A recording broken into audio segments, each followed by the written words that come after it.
Hello everyone, आपको स्वागत है हमारे इस चैनल पर। आज मैं आपको कंपनी लॉ है ना, कंपनी लॉ के इम्पोर्टेंट क्वेश्चन कराऊंगी, इम्पोर्टेंट चैप्टर बताऊंगी कौन सी इम्पोर्टेंट चैप्टर है और उनमें से क्या क्या क्वेश्चन आ सकता है। स्टार्टिंग है सेकंड चैप्टर से। सेकंड चैप्टर बहुत इंपॉर्टेंट है। सेकंड चैप्टर में से आपका कंपनी लॉ में आ सकता है कि कंपनी क्या होती है, इसके फीचर क्या होते हैं, इसका नेचर क्या होता है। तो ये सारा क्वेश्चन इसमें से आ सकता है। तो आज हम कंपनी के फीचर्स, कंपनी का मीनिंग करेंगे। तो शुरू करते हैं। कंपनी कंपनी क्या होती है? क्या होती है कंपनी? जिस प्रकार एकाकी व्यवसाय की कमियों को दूर करने के लिए साझेदारी संगठन का प्रारूप हमारे सामने आया, उसी तरह साझेदारी संगठनों के दोषों व दुर्बलताओं ने व्यवसायिक संगठन के एक नए प्रारूप को जन्म दिया, जिसे क्या कहा जाता है? कंपनी। एकाकी व्यवसाय क्या होता है? जिसमें केवल एक व्यक्ति काम करता है, एक ही व्यक्ति अपना लाभ कमाता है, एक ही व्यक्ति को हानि होती है, वही सारा काम करता है, उसे क्या कहते हैं? एकाकी व्यापार। एकाकी व्यापार में बहुत सारी क्या थी? कमियां थी, क्योंकि एक अकेला व्यक्ति व्यवसाय पर पूरी तरह से नियंत्रण नहीं कर पाता था। तो उसकी कमियों को दूर करने के लिए साझेदारी स्थापित की गई। साझेदारी क्या होती है? जब दो या दो से अधिक व्यक्ति मिलकर कोई कार्य करते हैं, मिलकर कोई व्यवसाय करते हैं और मिलकर लाभ आपस में बांटते हैं, उन्हें क्या कहते हैं हम? साझेदारी। लेकिन साझेदारी में भी कमियां पाई गई, इसलिए क्या है? एक कंपनी का जन्म हुआ, एक नए प्रारूप का जन्म हुआ, जिसको क्या कहते हैं हम? कंपनी कहते हैं। कंपनियों का प्रादुर्भाव कब से हुआ? मतलब कंपनी स्टार्ट कब से हुई? 12वीं शताब्दी में, इटली में 12वीं शताब्दी में हुआ। जब भी आप क्वेश्चन करते हो, सबसे पहले आपको अगर पूछा गया है कि meaning of a company and feature of company, तो आपको सबसे पहले इंट्रोडक्शन लिखना होता है कि कंपनी की स्टार्टिंग कैसे हुई। तो आपको क्या क्या लिखना है इसमें? कि एकाकी व्यवसाय में बहुत सारी कमियां पाई जाती थी, एकाकी व्यवसाय की कमियों को दूर करने के लिए साझेदारी की स्थापना की गई, लेकिन साझेदारी की स्थापना में भी बहुत सारी कमियां मिली, इसलिए हमने कंपनी का जन्म हुआ। कंपनी का जन्म इटली में 12वीं शताब्दी में हुआ था। ठीक है, ये आपको इसके इंट्रोडक्शन में लिखना है। सिर्फ 4 या 5 लाइन का आपको इंट्रो देना होता है हर एक चीज के लिए। ठीक है, उसके बाद आपको क्या लिखना है? मीनिंग। कंपनी क्या होती है? Meaning and definition of company. आपसे अगर क्वेश्चन में डेफिनेशन पूछे या ना पूछे, फिर भी आपको डेफिनेशन जरूर लिखनी होती है। तो शुरू करते हैं इसके मीनिंग से। अंग्रेजी शब्द कंपनी की उत्पत्ति लैटिन शब्द कंपेनीज से हुई है। कंपेनीज वास्तव में दो शब्दों कम प्लस पेनिस से मिलकर बना है। कंपनी की उत्पत्ति किससे हुई है? दो वर्ड से। किस किस से? कंपेनिस और कंपेनिस से हुई है। कंपेनिस का मतलब क्या है? कम प्लस पेनिस। कम का मतलब क्या है? साथ साथ। पेनिस का अर्थ है रोटी। मतलब प्रारंभ में कंपनी का आशय ऐसे व्यक्तियों के समूह से था जो अपना खाना साथ साथ खाते थे। मतलब अपना सारा काम क्या है? साथ साथ करते थे। क्या लिखना है आपको? अंग्रेजी शब्द कंपनी की उत्पत्ति किससे हुई है? कंपेनिस से। कंपेनिस मतलब कम, मतलब साथ साथ, और पेनिस मतलब रोटी। मतलब व्यक्तियों के एक समूह से था जो क्या है? साथ साथ क्या करते थे? खाना खाते थे। उसके बाद अगर आपको सिर्फ मीनिंग लिखना है, ये लिख दिया आपने 2-3 लाइन में। उसके बाद आपको क्या लिखना है? सामान्य अर्थ में कंपनी लाभ के लिए बनाई गई कुछ व्यक्तियों की ऐच्छिक संस्था है। मतलब जो लाभ कमाने के लिए कुछ व्यक्ति एक साथ मिलकर कार्य करते हैं, एक ऐसी संस्था है जो लाभ कमाने के लिए व्यक्ति क्या होते हैं? जिसमें इकट्ठा होती है, जिसकी पूंजी हस्तांतरणशील सीमित दायित्व वाले अंशों में विभाजित होती है तथा जिसका रजिस्ट्रेशन एक कृत्रिम व्यक्ति के रूप में कंपनी अधिनियम के अंतर्गत होता है। जब हम अपनी कंपनी या अपनी संस्था का सम्मेलन कंपनी अधिनियम के अंतर्गत करा लेते हैं, तो उसे ही हम क्या कहते हैं? कंपनी कहते हैं। ठीक है, जब बहुत सारे व्यक्ति मिलकर लाभ कमाने के लिए किसी संस्था का निर्माण करते हैं, तो उसे हम क्या कहते हैं? कंपनी। उसके बाद आपको डेफिनेशन लिखनी है। डेफिनेशन आप कोई भी लिख सकते हो, लेकिन मुझे सबसे सही डेफिनेशन कंपनी की किसकी लगती है? जस्टिस जेम्स की। क्या है?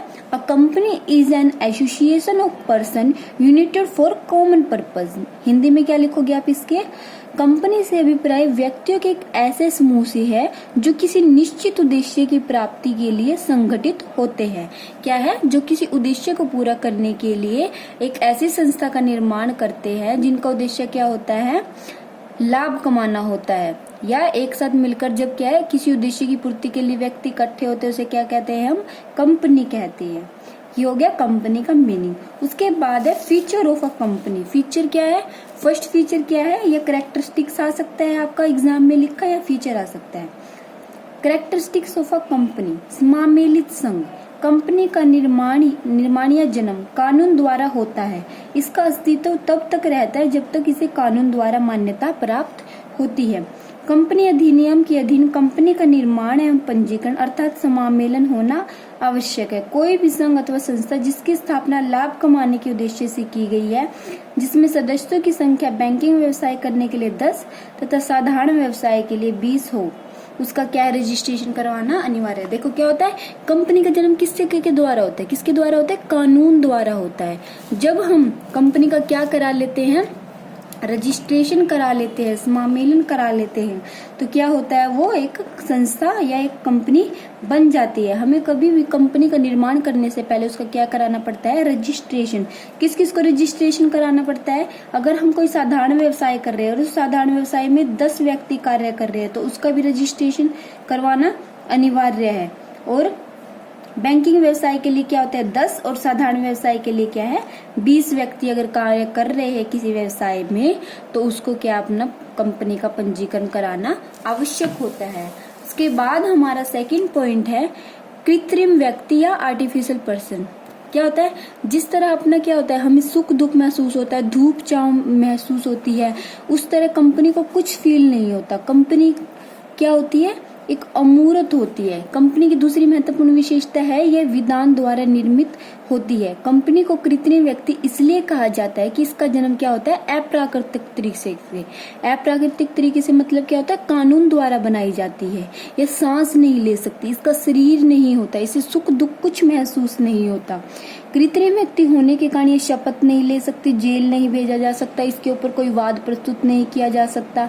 तो क्या है? कंपनी क्या है? एक कृत्रिम व्यक्ति होती है। ठीक है, सेकंड पॉइंट है ये। फर्स्ट पॉइंट क्या है? समामेलित संघ। सेकंड पॉइंट क्या है आपका? कृत्रिम व्यक्ति। थर्ड पॉइंट क्या है? पृथक वैधानिक अस्तित्व।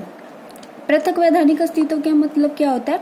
जब हम कंपनी का क्या करा लेते हैं? रजिस्ट्रेशन करा लेते हैं। रजिस्ट्रेशन कराते ही कंपनी और कंपनी के मेंबर का क्या हो जाता है? पृथक क्या होता है? अस्तित्व। कंपनी के मेंबर कंपनी पर वाद प्रस्तुत कर सकते हैं और कंपनी उनके मेंबर पर वाद प्रस्तुत कर सकती है। क्या होता है? कंपनी और कंपनी के मेंबर अलग अलग हो जाते हैं। उसके बाद हमारा फोर्थ पॉइंट है स्थायी अस्तित्व। कंपनी क्या होती है? बहुत बड़ी होती है जिसमें बहुत सारे व्यक्ति क्या होते हैं? कार्य करते हैं। तो किसी सदस्य के जाने से, किसी के दिवालिया होने से, किसी की मृत्यु होने से, या कोई कार्य को छोड़कर चला गया, या किसी के आने जाने से कंपनी पर कोई प्रभाव नहीं पड़ता। कंपनी क्या है? लगातार चलती रहती है। कंपनी का क्या होता है? एक स्थायी अस्तित्व होता है। ठीक है, उसके बाद हमारा नेक्स्ट पॉइंट है, फिफ्थ पॉइंट है हमारा सार्वमुद्रा। जैसे देखो हम साइन कर देते हैं, है ना, हमें किसी भी डॉक्यूमेंट पे अगर कोई पर्सन है तो वो साइन कर देता है, तो कंपनी तो साइन नहीं कर सकती ना। तो कंपनी की क्या होती है? एक सील होती है जिस पर कंपनी का क्या लिखा होता है? नाम लिखा होता है। जब भी कंपनी के नाम से कोई हस्ताक्षर करने हैं तो उस सील मतलब उसको क्या है? उस कॉमन सील को उन डॉक्यूमेंट पे लगाया जाता है। तो उसको क्या कहते हैं हम? सार्वमुद्रा। की कंपनी की एक सार्वमुद्रा होती है जिस पर कंपनी का नाम खुदा होता है। तो सभी डॉक्यूमेंट्स पर कंपनी के वो सार्वमुद्रा लगाई जाती है। उसके बाद है सीमित दायित्व। कंपनी के जो अंशधारी होते हैं उनका दायित्व क्या होता है? सीमित होता है। फॉर एग्जाम्पल, जैसे श्याम किसी कंपनी के 100 अंश खरीदता है। श्याम ने कितने अंश खरीदे? 100 अंश खरीदे, तथा प्रत्येक का अंकित मूल्य कितना है? 10। तो ऐसी अवस्था में 1000 से अधिक नहीं मांगा जा सकता। मतलब जितने अंश उसने खरीदे हैं ना, कंपनी के मेंबर ने जितने अंश खरीदे हैं, तो उसका दायित्व तो उतने ही अंश जितने उसने खरीदे उतने तक ही क्या रहेगा, सीमित रहेगा। उसने 1000 अंश खरीदे हैं तो उससे 1000 से अधिक हम नहीं मांग सकते। उसके बाद है 7th पॉइंट, सदस्यों की संख्या। सदस्यों की संख्या कितनी होती है? एक सार्वजनिक कंपनी में सदस्यों की संख्या कम से कम 7। अगर क्या है, कंपनी सार्वजनिक है तो उसमें सदस्यों की कम से कम संख्या कितनी होगी, 7, और अधिक से अधिक क्या है, कोई सीमा नहीं होती। ठीक है। सेकंड पॉइंट है, और इसमें आप लिखोगे कि निजी कंपनी में सदस्यों की संख्या कम से कम क्या 2 और अधिक से अधिक कितनी होती है, 200 होती है। इसके बाद हमारा क्या लिखना है, सार्वजनिक कंपनी में कम से कम 7 और अधिक से अधिक कोई सीमा नहीं, निजी कंपनी में कम से कम 2 और अधिक से अधिक 200। उसके बाद है प्रतिनिधि प्रबंध।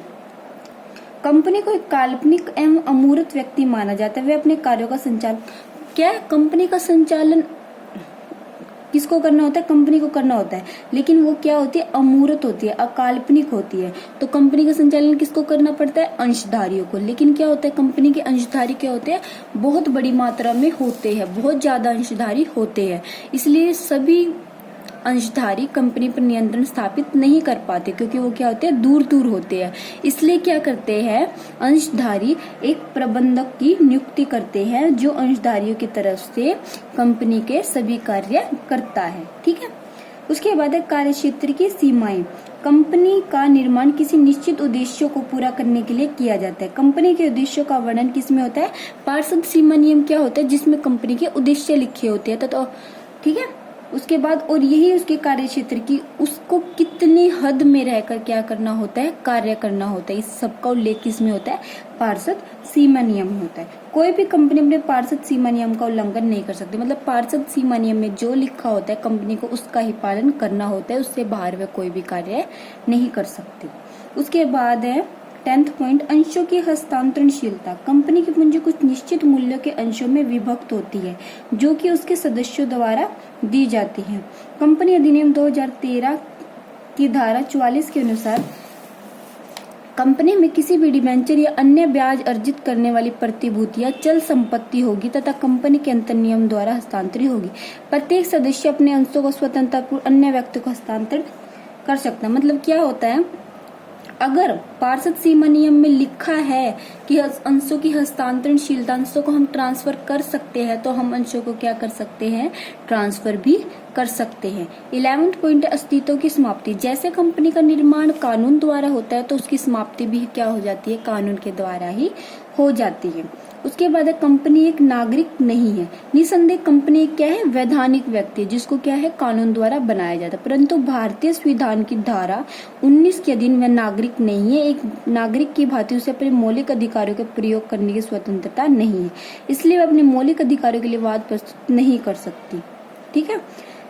मतलब जैसे हम व्यक्तियों को देख सकते हैं, उनकी तरफ वाद विवाद प्रस्तुत कर सकते, वैसे हम कंपनी की तरफ कोई वाद विवाद प्रस्तुत नहीं कर सकते। ये था आपका, मैंने क्या क्या बताया, introduction of a company, meaning of a company, definition of a company, feature and characteristics of a company. ये सेकंड चैप्टर में से इम्पोर्टेंट है। आगे भी देखूंगी मैं क्या इम्पोर्टेंट है इस चैप्टर में से। सेकंड चैप्टर ही आपका इम्पोर्टेंट है, नोट करके रखिए, कंपनी लोगों के लिए बहुत इंपॉर्टेंट है। फीचर मोस्टली पूछे जाते हैं एग्जाम में। ठीक है। तो मिलते हैं नेक्स्ट वीडियो में। वीडियो पसंद आए तो वीडियो के लाइक, चैनल को सब्सक्राइब कीजिएगा। आपको मेरे चैनल पर कॉमर्स से रिलेटेड हर इंपॉर्टेंट टॉपिक की वीडियो मिलेगी। Thank you for watching my video.